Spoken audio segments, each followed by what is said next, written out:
Prokaryotic cells versus eukaryotic cells. Imagine a world invisible to the naked eye, a universe of tiny living structures that form the foundation of life itself. This world was first uncovered in 1665 when Robert Hooke, using a simple microscope, observed tiny compartments in cork and named them cells. Later, in the 1670s, Antony van Leeuwenhoek took it further, discovering single-celled organisms, tiny creatures swimming in a drop of water. These discoveries led to one of the biggest revelations in biology: not all cells are the same.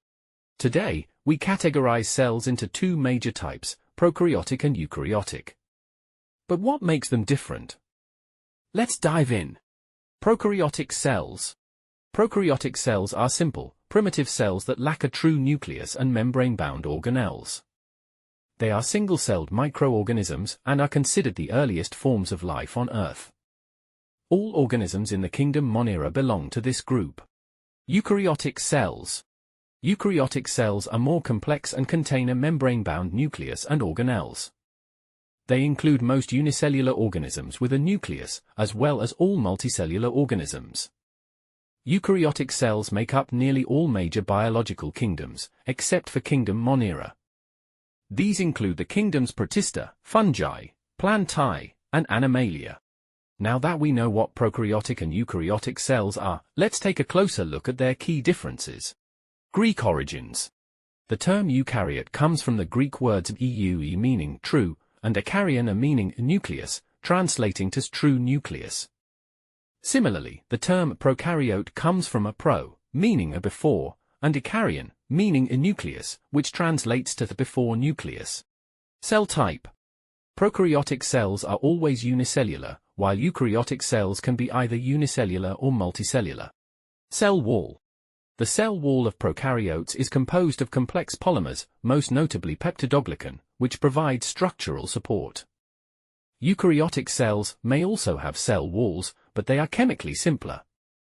For example, plant cell walls are primarily composed of cellulose, a polysaccharide that provides structural support. Fungal cell walls are made of chitin, another polysaccharide, and may also contain other components. Nucleus. Prokaryotes, like bacteria and archaea, do not have a membrane-bound nucleus. Their genetic material, usually a single circular chromosome, is located in a region called the nuclid, which is not enclosed by a membrane. Eukaryotes, including animals, plants, and fungi, possess a true nucleus, a membrane-bound organelle that houses the cell's DNA. DNA. Prokaryotes, like bacteria, have a single, circular DNA molecule that forms their chromosome. Prokaryotes can also have smaller, circular DNA molecules called plasmids that contain additional genes. In eukaryotic cells, DNA is organized into multiple linear chromosomes within a nucleus. Ribosomes. While both prokaryotic and eukaryotic cells possess ribosomes. Prokaryotic ribosomes are smaller, 70S, and spherical. While eukaryotic ribosomes are larger, 80S, and composed of two unequal subunits. Cytoplasm. Both prokaryotic and eukaryotic cells have cytoplasm, which is the gel-like substance within the cell membrane that contains various cellular components, but a key difference lies in their internal organization. Prokaryotic cells lack membrane-bound organelles. While eukaryotic cells contain membrane-bound organelles, such as mitochondria, endoplasmic reticulum, lysosomes, centrosomes, and Golgi apparatus, each with specific functions. Mitochondria. Prokaryotic cells, like bacteria, lack mitochondria. Instead of mitochondria, prokaryotes generate energy through their cell membrane. Prokaryotic cells use electron transport chains embedded in their plasma membrane to generate ATP. Eukaryotic cells possess them. Eukaryotic cells use mitochondria to produce ATP, the cell's primary energy currency, through a process called cellular respiration. Plasmids. Plasmids are small, circular, double-stranded DNA molecules, distinct from a cell's chromosomal DNA, that replicate independently.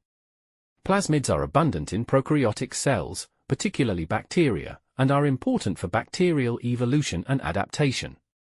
They often carry genes that provide bacteria with advantages, like antibiotic resistance. While plasmids are less common in eukaryotes, they are not entirely absent. Some eukaryotic cells, such as yeast and certain plants, have been found to contain plasmids. Flagella. Flagella in prokaryotic cells are generally smaller than those in eukaryotic cells, which also differ in structure and movement. Prokaryotic flagella are simpler, made of flagellin, and rotate like a corkscrew for movement. They do not contain microtubules. While eukaryotic flagella are more complex, composed of microtubules, and move back and forth in a whip-like fashion for movement. Cell division.